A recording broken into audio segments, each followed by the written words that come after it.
Shalom, welcome to Rob on the Rock.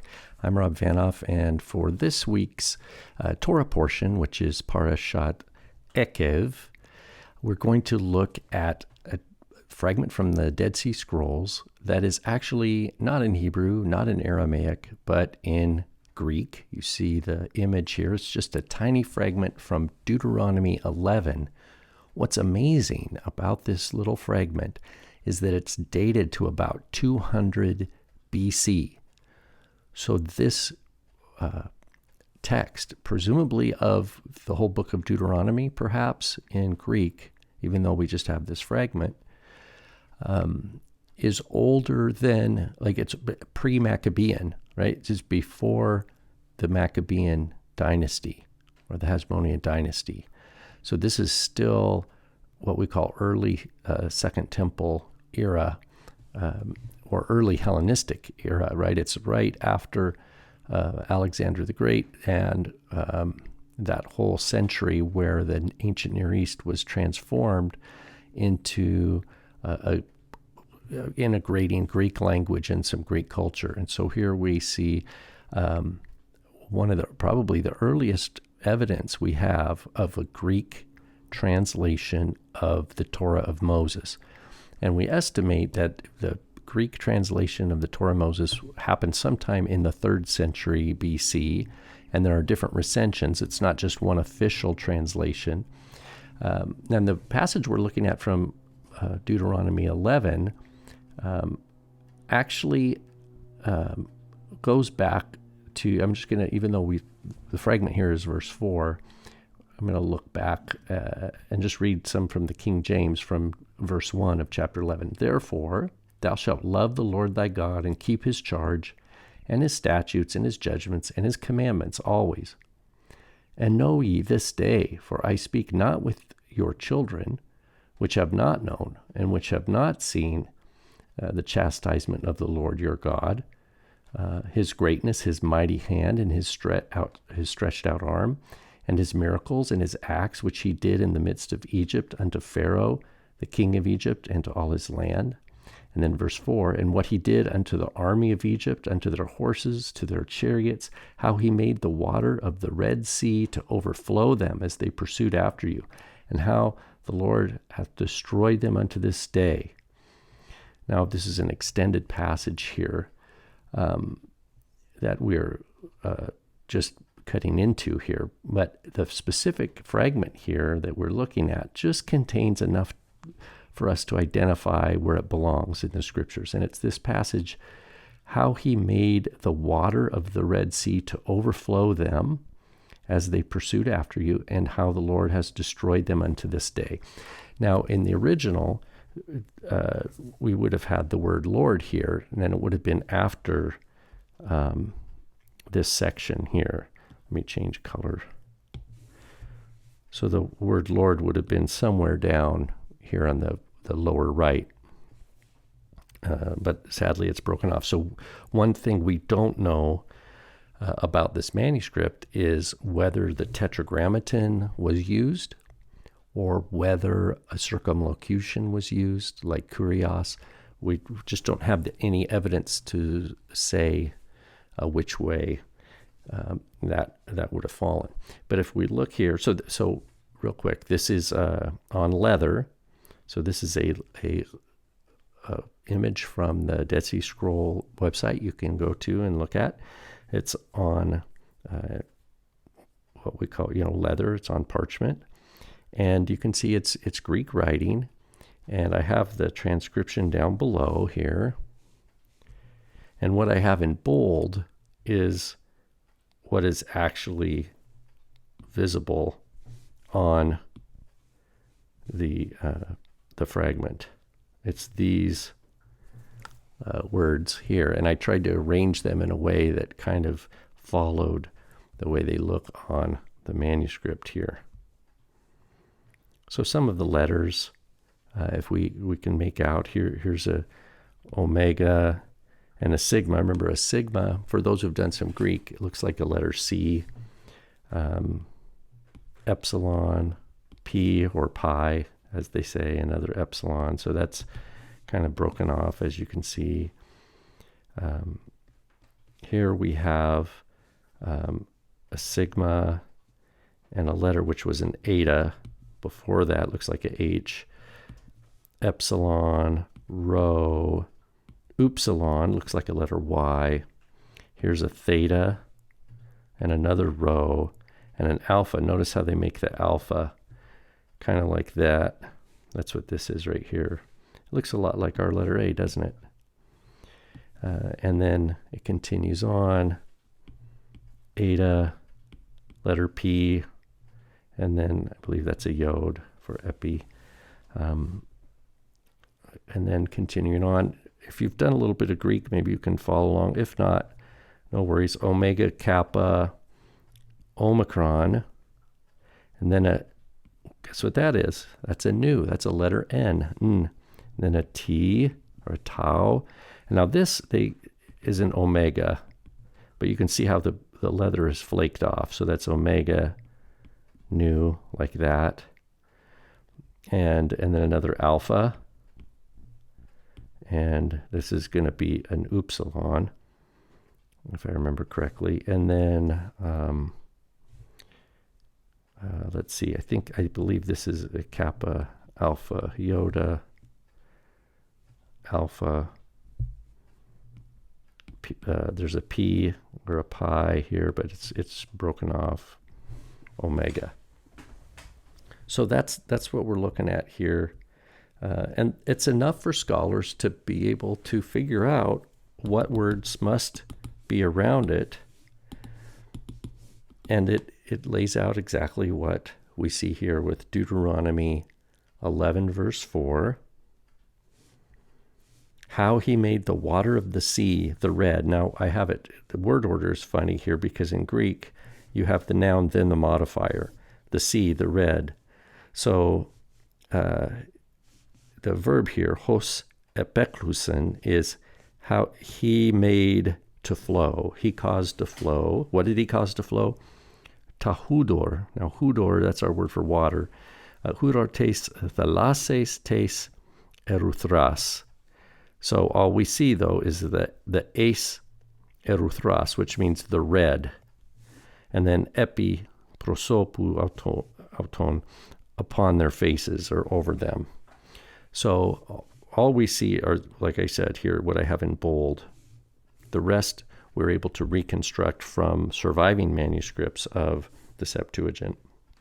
And then we have what we call our genitive absolute phrase, kata dio konton auton, while they were pursuing you, while they were, as they pursued you.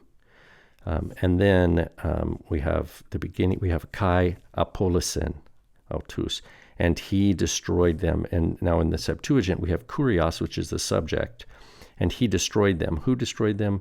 Kurios, the Lord. And so our manuscript, again, we can see the kai here. The kai is and we see the apol as the beginning of the word apolisen. He destroyed them. And so I would love to know, if we had a fragment, but we don't, is whether or not this just simply had kurios as the subject. My guess is that it did. And so this is a fragment, again, that is very, very old. It's older than the Great Isaiah Scroll, for example, which is dated to 125 BC. This fragment is dated, like I said, to about 200 BC. And it's a Greek Deuteronomy, so we call that LXX for short, Septuagint. And it's found at Qumran in Cave 4. And Cave 4 was part of their active library because it's very close to the main study location, and you could access it by just a short path, and it was a big cave. So we know that this was part of their active library. Sadly, we don't have the whole scroll, so we don't know, was it just select passages, what we call excerpted texts, where you have a scroll that has important passages all together? Or was it an entire roll of Deuteronomy in Greek? We just don't know. But there's enough text on this little piece to determine what the passage was. And indeed, Deuteronomy 11, verse 4, in Greek, one of the oldest manuscripts in the Qumran library is a passage of Greek Deuteronomy. Now, I just wanted to give you one other little image of a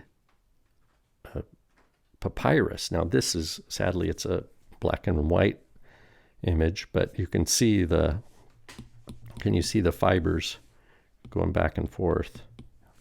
You see that? That's the papyrus. So this is made of paper, ancient Egyptian paper, not animal skin.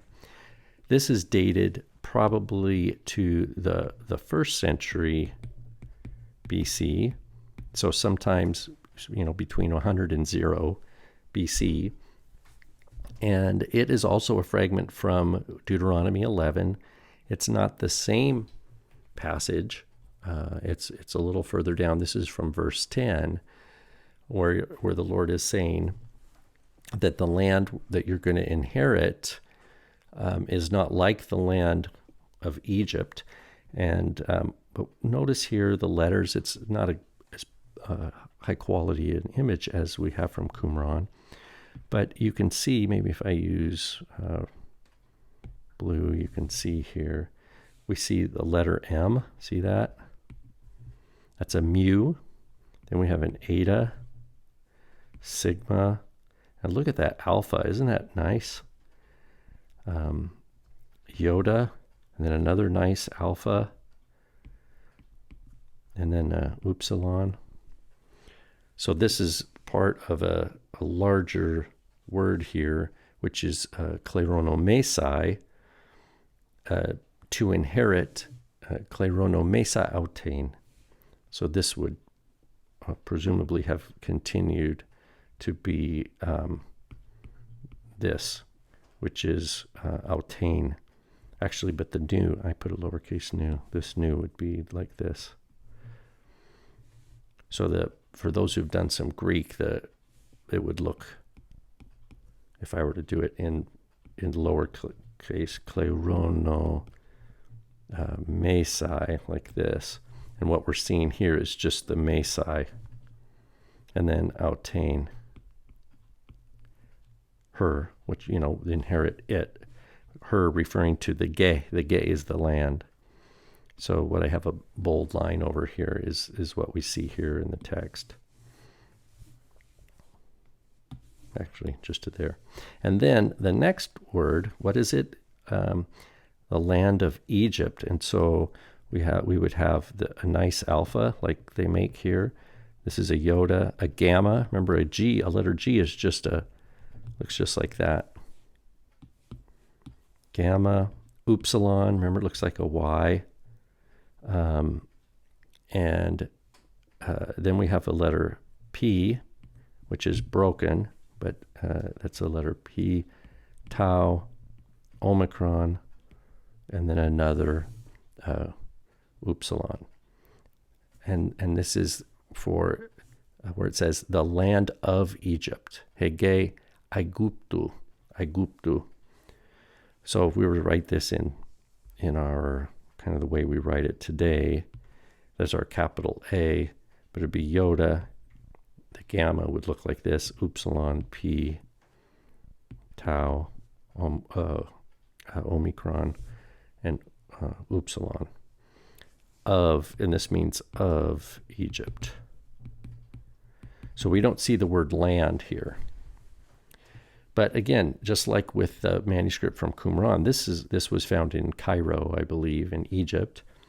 And this is dated to the 1st century BC. So this is probably 100 years, maybe newer than the manuscript that you see above, and is found in Egypt rather than in the land of Israel. But both are from Deuteronomy 11. They both attest to Jewish use of the Greek language, scribal traditions that vary, because look at you could compare just the way they make the letter alpha, for example. The very different scribal education. I mean, look at the alpha here is pretty cool looking, I think. It looks like a real nice A that we would see, in our some sort of fancy print, But whereas the alpha for the scribe here just did a nice little guy like this. Oops, here, something like that. So what we have here are, if I just make a list, go here, we'll say, so 1 Greek Deut. We have it in Israel and in Egypt. In Israel, we have it 200 BC, and it's on leather. Whereas in Egypt, we have, let's just say 50 BC. Let's put it in mid 1st century BC, and it's on papyrus. We have different scribal schools.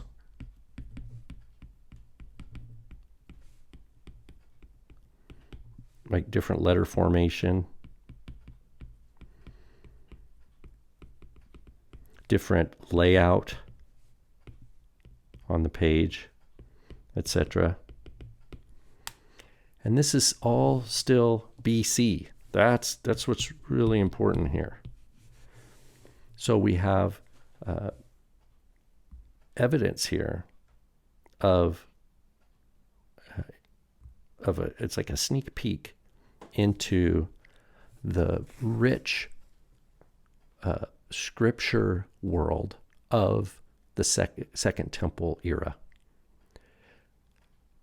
I imagine that if we could go back in time, we would see a lot of availability, not necessarily in the marketplaces, but there would be study halls and places where if a person had the means to maybe travel a little bit and had some money, could go and visit and study from different manuscripts, meet different scribes, and ask questions about the text traditions. So this week for Ancient Torah Manuscripts, I think this is the first time I've ever looked at the Greek text rather than the Hebrew. If you have any questions, be sure to post them and consider supporting this work. There's a link to my PayPal. All right. Shalom, everybody. Bye-bye.